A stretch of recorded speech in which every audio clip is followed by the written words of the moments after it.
Hi my angels and devils and all who may wander here. It is Amanda Christina and today we are making Yoghurt Ganache. Now, because I already had chocolate in the, I was trying to use up the rest of that Cadbury chocolate I had melted to make cups. There is what I normally do is 5 to 6 pieces of 90% cocoa Lindt to 500 grams of yogurt. So if you want a kilo of yogurt to make a kilo of this this yogurt ganache, honestly. And the reason it's looking a bit grainy is because the brown sugar hadn't melted. Because there is no sugar in the Lindt, there's very little sugar in the Lindt, I add a few tablespoons of brown sugar and a little bit of vanilla. Okay, so what you do is, this is just Greek style yogurt. This is just the Woolworths brand. Pretty good. Now you're going to get to a point with this where you think you're doing it wrong. Don't panic. So you're just going to take a spoonful at a time and whisk it in. Now this is, honestly, I probably would never eat chocolate pudding again. I don't know that I ever need to make chocolate mousse again, except that there are times I need to make it for family. This substitutes for both. We are going to today substitute this in our recipe. Instead of doing, well, actually it will be on Thursday, instead of doing our snake and spider chocolate goo with, see, that's evening out now, so I have no worries with that. That's a really nice rich, instead of doing that with what do you call it? Instead of doing it with what they do, which is a dark chocolate mousse, I thought about it. And like when I did the healthy little pudding cups, which I don't think I did a recipe for, so that's what, this is something I got offline. I'll put the link to the original recipe below. This is my version of it.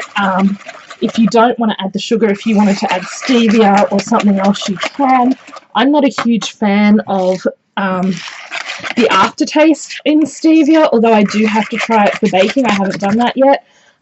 However, brown sugar is far less processed than white sugar, so I tend to go with the less sort of evil option. Now what we're doing is, that is burning, sorry, just moving things and burning things and melting plastics. Oops, thank God I'm about to use that.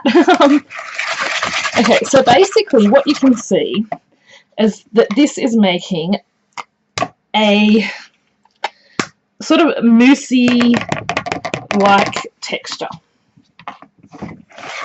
And the way I did it this time, actually, it didn't seize up. Normally it sort of seizes up and starts to look wrong. If you're worried about it setting, or you want it to set a little harder than it does, it's a pretty simple fix, actually. If you want it to set more, I may need to not watch. I'll try this because this is not looking very dark chocolatey. Usually it comes out a lot darker and richer than this. Oh, there you go. It is a little warm here today, so I'm going to pop this in the fridge after I do this as well.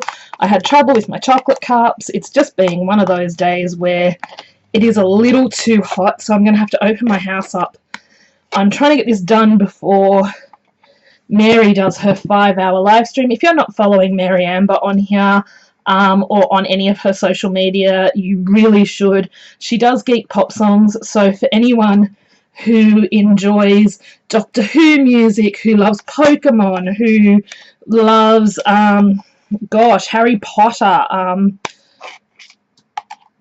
Dragon Ball Z, Star Wars, Star Trek, Mary sort of covers all that, a lot of that in her songs, and I'm sure there will be other genres covered as well, but she has a 5-hour stream tonight that I would really like to see, so I was trying to get this done, but the weather is not cooperating for cooking today, for chocolate work today.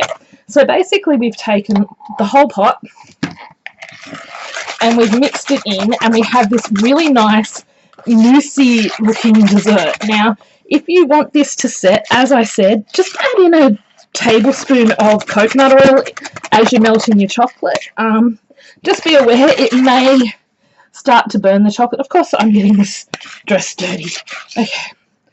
So, so that's our... Now, I'm just whipping it a bit to give it a nice whipped texture, but that's it. That is literally our yogurt ganache.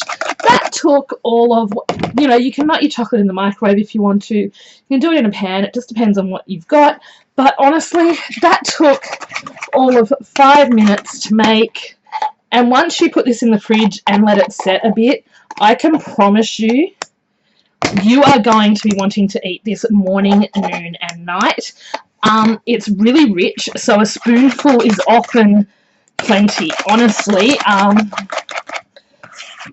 And just to check I got it right, I did add a little vanilla to the chocolate as well, just because when I was melting it. And yeah, see, look at how beautiful and glossy that is. And I'm just gonna... Okay. This needs more chocolate. Straight away can tell that. So I am going to add some more chocolate and pop this in the fridge, and then I will come back in a bit and we will make our... What do you call it? We will make our spider and snake goo. I'll talk to you soon, my angels and devils. Well, it'll be tomorrow for you, but for me it's today. I'll talk to you soon. Bye.